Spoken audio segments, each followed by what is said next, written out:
getting rid of the little notification that tells me it's recording. So hi everyone, I'm Jo and this is Shona. We both work in our Northwest Indirect Taxes team, and most recently that includes plastic packaging tax. So that's what we're here to talk to you about, but we cover lots of other indirect taxes as well, as they keep introducing these weird and wonderful extra things. So yeah, that's us. Okay, so if I just thought we would set the scene a little bit about what exactly is plastic packaging tax, and maybe a little bit more about why it's come in. So the reason it's come in is the hope that plastic packaging tax will encourage the use of recycled plastic instead of new plastic within packaging. I'm sure we're all aware that has been on the agenda for many years now, but it's now led to actual financial measures being put in place just to really hone down on businesses to try and get into this ESG agenda. So we've got this their hope that the greater demand for recycled plastics will in turn stimulate an increased level of recycling, collection of plastic waste, and diverting away from this single-use plastic in landfill. So we're going to be discussing the current policy that's been put in place for plastic packaging tax that's been outlined by HMRC, but we did want to make people aware that, as with anything, these things can change year on year.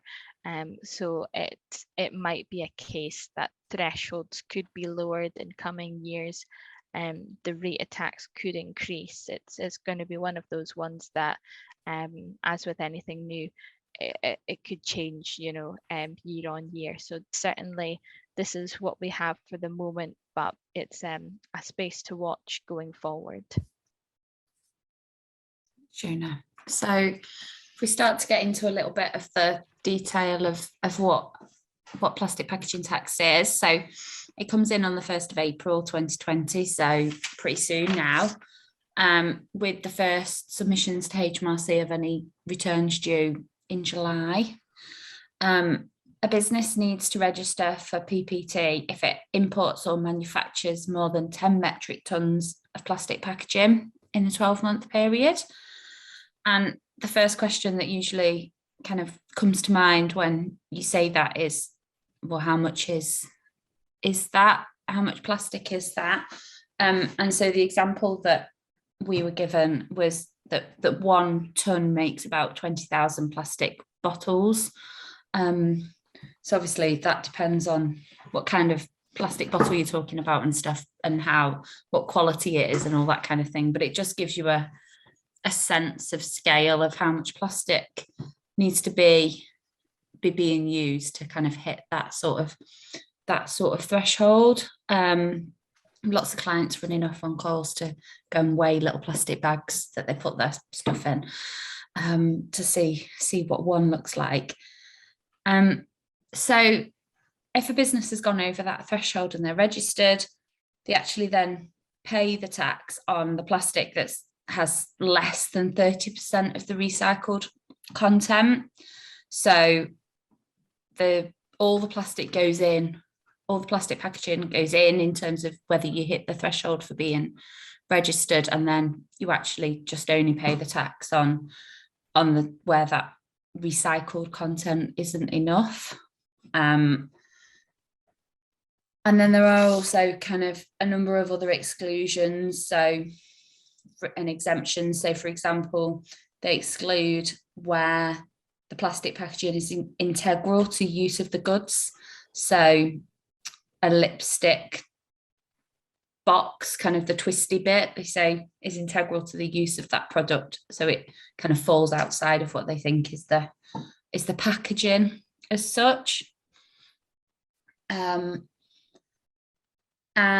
I think the thing that we've seen most often is that the key difficulty is really finding the data about how much plastic you're using in your business. who it is in the business that records that, and who holds that data, if anybody, and how do you pull it all together. Lots of different sources of packaging in businesses, and so lots of different people to kind of pull that data from. Shona? So now we're going to kind of look more into what is plastic packaging, and the kind of components there.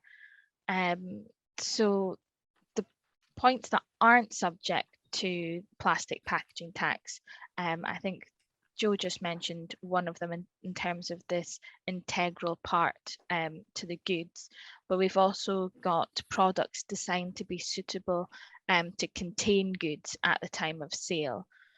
So if we think about that a little bit further, so that the packaging function is secondary to the storage function. So common examples of this would be things like toolboxes, first aid boxes, earphone cases,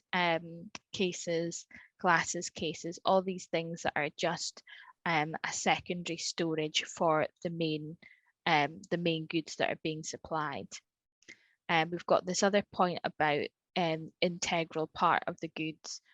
So without this, we couldn't use, or the goods couldn't be consumed. So these are all points that would not be included within this plastic packaging tax. So again, things like printer or toner cartridges, tea bags, lighters, dental floss cases, they're all needed in order to actually use the goods and have them stored in future. Products which are primarily used and reused for the presentation of goods, again, as we were saying, it's this single-use packaging that HMRC and the government are really trying to hone down on. So plastic packaging that can be reused again and again, and HMRC do not have the view that once the product's out, it'll just be thrown away, will not be included within this PPT, plastic packaging tax. They have put a lot of these definitions within the policy to make sure that it's clear exactly what items are and aren't included within plastic packaging. But as the policy papers have been revised, there's certainly been some items that we're surprised about and are not necessarily as clear as we would like them to be. So that single-use ones, we've got things like bin liners, sandwich bags, vending machine cups, all these things that you would throw away kind of straight away and would only be used the once. We've also got this point on the slides about when packaging contains multiple materials. It is when plastic and specifically non-recycled plastic is the majority of the material that is also considered to be a plastic packaging component, and HMRC have been quite specific on that within their policy. So they do ask people that they need to demonstrate that the plastic that packaging components do not contain majority plastic if to not be included within the tax. So maybe a kind of demonstration or some pictures will help kind of split it out a little bit more in terms of the different types of packaging. It does have a broad definition. It covers many items, so some that you might think of just generally being bubble wrap, bags, bottles. However, this does go much wider. Items like labels. So if you had a plastic package and you go on and add a label to that for your particular business, or maybe that's to do with the instructions, anything like that, that will also be included within this registration threshold and what you would need to report to HMRC for plastic packaging. Other items such as Kimball tags, like when you buy clothes, the little bit of plastic that holds the price tag together, hangers, this is all items that would be classed as plastic packaging. As you mentioned, there are a few exemptions for certain different types of packaging. This, for example, would be contact with packaging that has immediate contact to medicinal products, certain types of transport packaging, this kind of cellophane wrap, like we can see in this final one, the tertiary packaging part of the diagram, when it's there specifically to group goods together and act as kind of protection in transportation, that is considered to be outside the scope of this.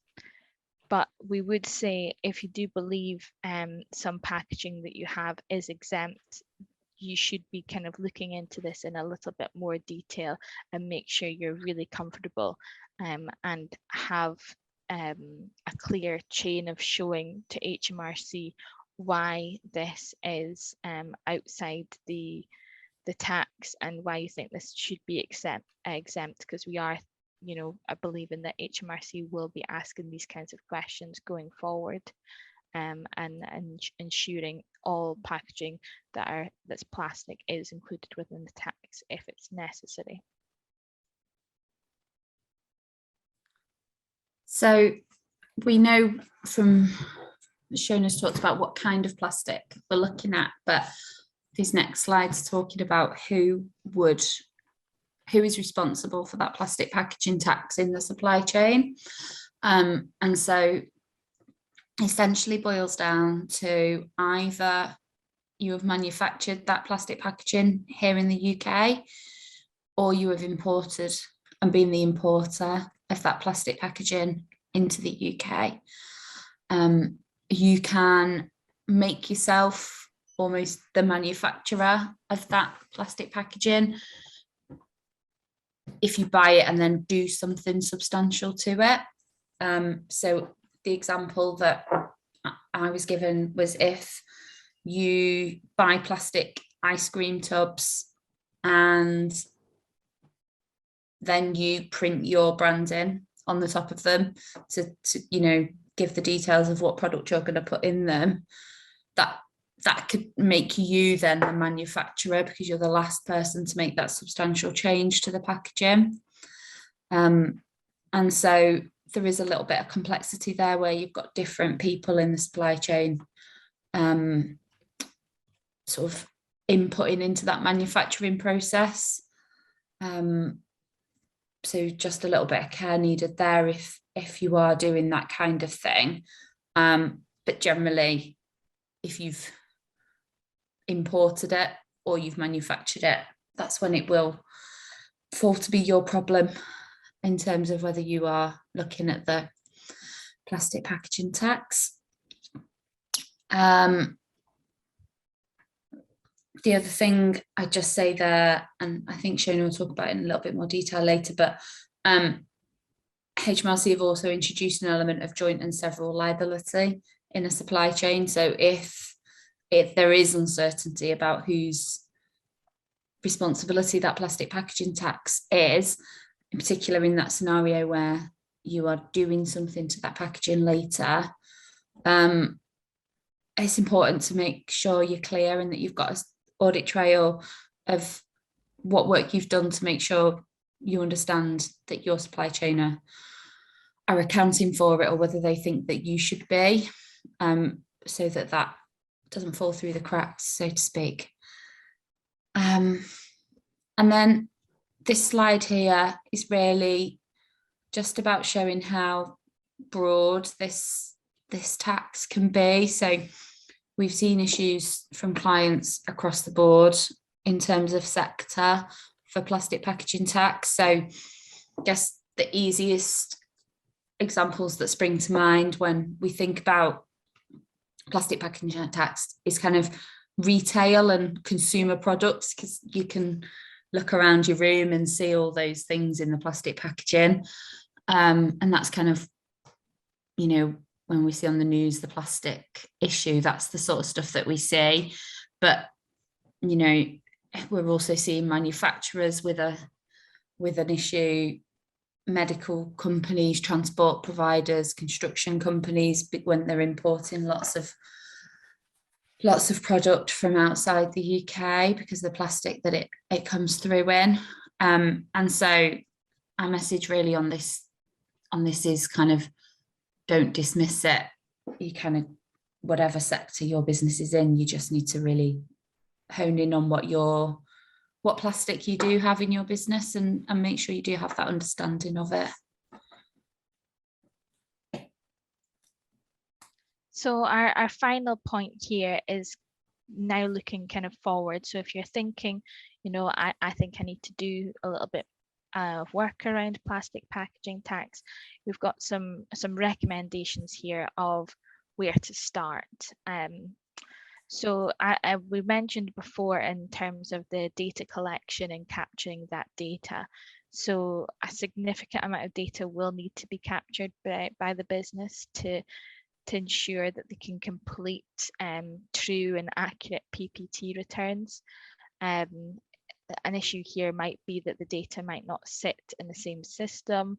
It might not be captured at all. It's not something 5 years ago that we thought we would necessarily need to understand or be able to quickly identify. So that could cause a little bit of an issue. So maybe start looking there and seeing how that data can actually be taken out of the system already. Certainly, as Joe just identified in terms of this joint and several liability provision in the legislation, certainly looking at the supply chain and the people that are involved within the whole supply, both suppliers and customers, and making sure that the correct person is accounting for PPT, and potentially there's a clear email chain or some sort of written statement saying, we understand that you should be accounting for PPT. Please can you confirm that that's the case? As Joe mentioned, there's this provision that if any PPT goes unpaid in that supply chain, HMRC can come to other parts in the supply chain and ask for that unpaid PPT. So it is a good idea to make sure contracts are updated to have this extra statement around PPT. The record keeping, a significant amount of record keeping will be required. They need to show how the returns are calculated, have records of showing exceptions and exclusions, for example, evidence that plastic meets this 30% recycled condition, or it has been exported out of the UK. So that's something that will need to be kept clear and be within the system in order to present to HMRC if ever asked. And this whole responsibility within the business, this is certainly something that we've had issues with clients seeing right from the start, in terms of who should actually be looking into this, whose job will it be going forward. It might not necessarily sit within a kind of tax or finance function, the person that deals with that side of the business. It might be more a kind of procurement logistics person that will have this information, and we'll need to be looking at this going forward.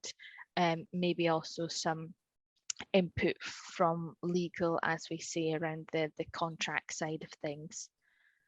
It is going to be quite difficult for some businesses, so we're certainly kind of pushing that it's looked into as soon as possible, certainly with this 1st of April deadline. But there, as Jo mentioned right at the start, it's July is the first returns due, so there's certainly time to look into this and just make sure you're happy with the rules, the requirements that the business have.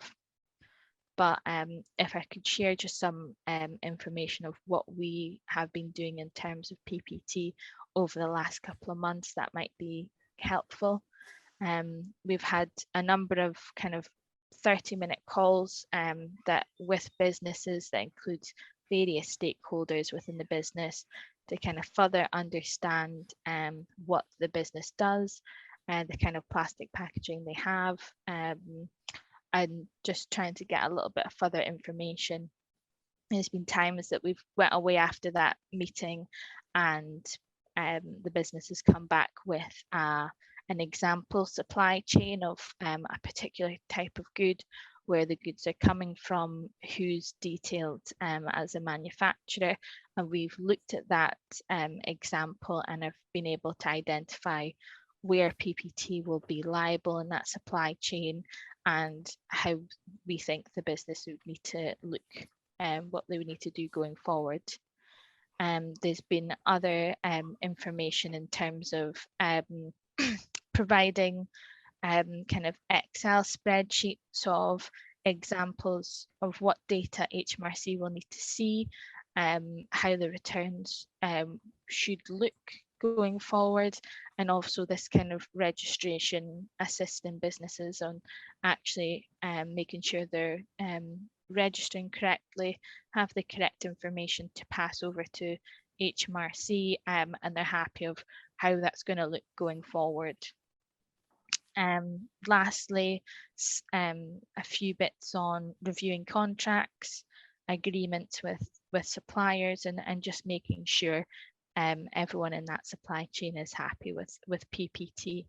That's just a few things we've been doing in the last couple of months to make sure people are happy with PPT, and kind of have a little bit better understanding, because it has been one of those ones that every time you look at the policy, it seems to have been updated. So when new things come in, it definitely we need to ask more questions sometimes than we get answers from. But I think we're nearly there in terms of the information from HMRC, since we're very fastly approaching the deadline now. I think the thing I would say I'm seeing most from clients is that actually the admin burden of this is much higher than the actual tax. You know, the actual tax due is reasonably low per ton. It's not, you know, a big financial burden in terms of a high rate of tax. As much as anything, it's just quite an admin burden and a time issue in terms of pulling that data from parts of the business, especially where it's not the plastic element of what's coming through hasn't been something that the business have focused on previously. And I think that is partly because this tax at the moment is about driving that behaviour change rather than the revenue. So yeah, that's plastic packaging in a nutshell. As much as we possibly could.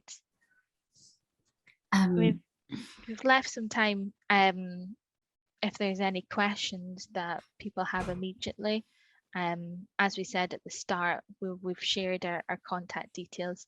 If you know, you go away and think about it later this afternoon or tomorrow and have any questions come to you then, or would like to discuss it in any more detail, more than happy to kind of look into that more in the upcoming weeks. But is there anything at the moment that people would like to ask?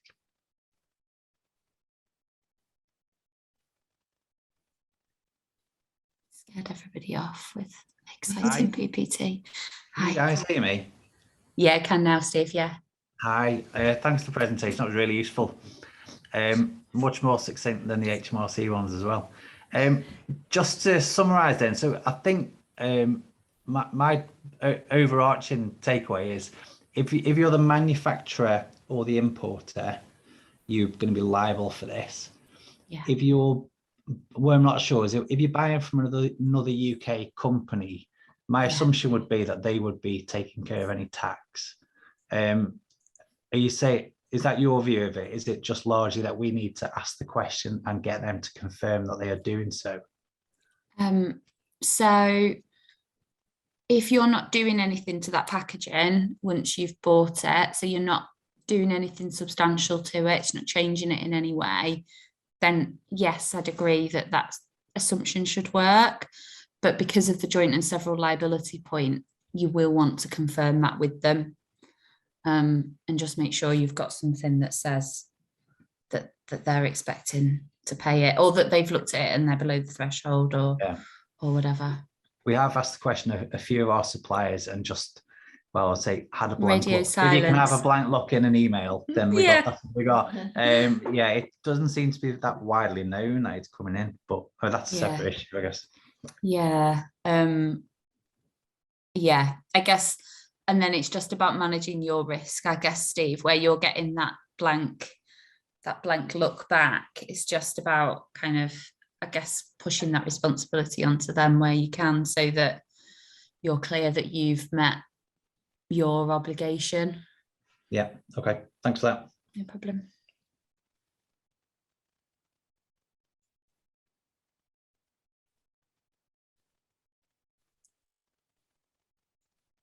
Hi, Peter. Did you turn your video on to, were you going to speak, or did you just? Yeah, I think for me, reason for coming on was not knowing much about this actually, and I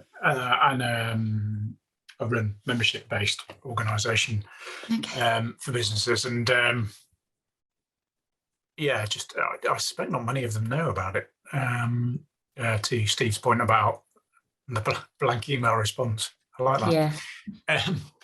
I mean, what's your sense of how much people know? Because I suspect, in the nicest possible way, the fact that you're not speaking to more people probably says that not many people know, because they probably looked at it and just didn't know what it was.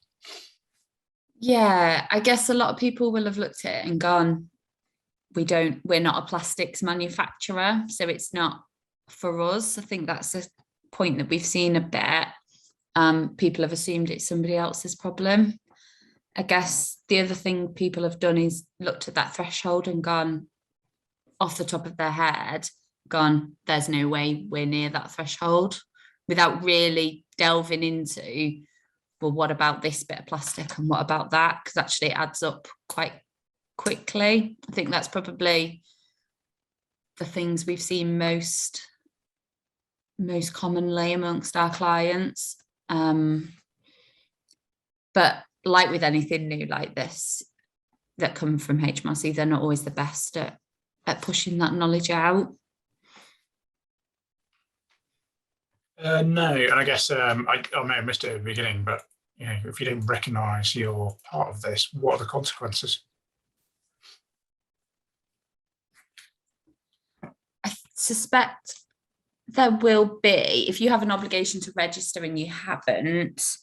I haven't seen that point actually in any detail, but I'd be surprised if there's not some sort of penalty for not registering when you should have.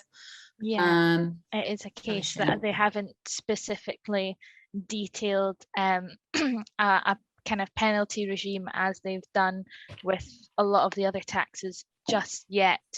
Is I think a point that I would add in. It is, as I said, kind of throughout the presentation, it's ever changing, the information from HMRC on this, and it does seem that there might not be fully kind of all together with it just yet. But as Joe mentioned, we would be expecting to see some sort of penalty regime coming in for it, certainly for the unpaid taxes. If they did find that, you know, months had gone past and there was this a certain amount of plastic packaging tax that should have been paid over, likely to assess that, and certainly in the first instance find out how much should be paid over on that, and then potentially look at enforcing a penalty on that as well. But again, we haven't seen specifically some sort of soft landing period like we did with items such as making tax digital. You know, you had that year or 6 months period to allow for kind of time to adjust to that. We haven't necessarily seen the same sort of soft landing period with plastic packaging tax, but you never know, when we hit the 1st of April, there might be something that HMRC just realise that businesses aren't aware enough about this, and they will need to allow for that, but we can't kind of confirm anything on that just yet. Thanks.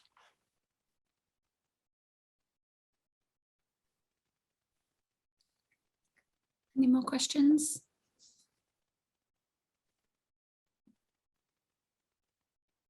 Take that as a no. Yeah, I don't think there are any more questions for now. What we are going to do is post this on our website, but I think if anyone does have further questions, Joe and Shona, do you have your, like, is there an email address that people can contact you on, or I'll just skip back to that. Yes, just now on our first slide, Thank if you. anyone wants to note that down for the time Yeah. being. Yeah, as I said, we're more than happy to kind of answer any further questions, or if they want to have a kind of one-to-one call at a later time this week, more than happy to help with that. That would be really useful. Thank you very much for speaking to us all today. I think the idea of the tax, like you said, not that many people are actually aware of what it is, and it just hasn't been sort of spoken about enough. So I think everyone can agree this has been really useful to kind of get a bit more information about it, and hopefully there'll be more information coming soon from HMRC on a few more details. So we'll stay tuned for that. But thank you very much for your time today. Really appreciated that. No problem. Thank you, everyone. Thanks, Thanks. everyone. Bye. Bye. All right.